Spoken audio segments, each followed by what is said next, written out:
Sure, so my name's Sean. I'm one of the partners at Baker Tilly, Thailand. In terms of my career, I started off as an engineer, more around construction, environmental engineering. Got bored of that very quickly, so I moved into the commercial corporate world. Started with consulting around people, operational transformation.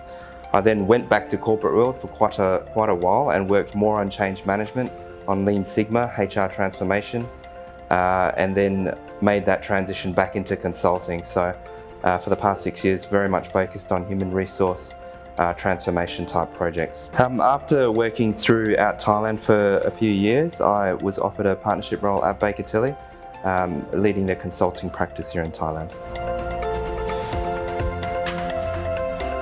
I think the pros are definitely that I get away with things that Thais don't get away with. So if for instance, if I'm in a board or a C-level meeting, I'm able to say things that probably aren't as offensive. I have that trump card. I think I am allowed to get away from the hierarchy so much and able to say things a little bit more independently and freely. I think the con sometimes is that at any stage, I only put Thai nidnoy, so I speak Thai a little bit. At most management meetings at some stage, the big disadvantage is that it will revert into Thai. So something that I am going to learn, I do promise, but haven't mastered it yet. I think right now we certainly focus a lot on transformation, but one thing that we need to focus more on as a firm, whether it's around our financial advisory services, our outsourced accounting services, audit and even taxation, and certainly consulting, is that we need to focus more on the use of technology in terms of what we're currently doing. A lot of what we do is, yes, while it's computer-based, there is a heavy element of human touch. There is still a lot of report writing, which I think we'll never get away from, but we would like to be able to utilize systems a lot more within our business day-to-day working styles. I think coronavirus has definitely affected a lot of our clients, and we are service orientated. So honestly speaking, when our client suffers, we suffer too.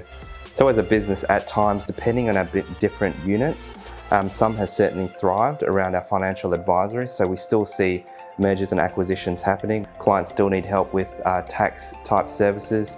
From a consulting side, sometimes it can be a little bit difficult.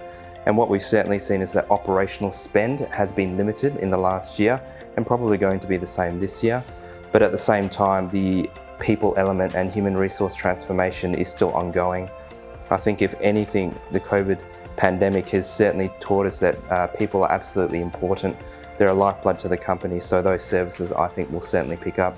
In terms of trying to adapt, we've tried to look for service offerings that are more value-add and seen as more required as anything.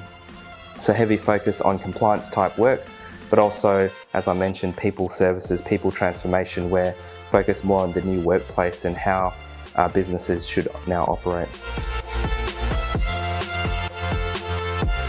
As I mentioned, I think that we're very good at what we do, whether it's financial advisory, consulting, but we don't utilize systems and tools as much as what I'd like. I think we as a firm and the partnership group certainly are now focused on trying to integrate technology into our day-to-day work so that we can offer the client more of a seamless integration from what we do, and continuously after we leave, the system is still there post us as well. So certainly more on automation wherever possible with that human touch. Okay. Cool. Thank you.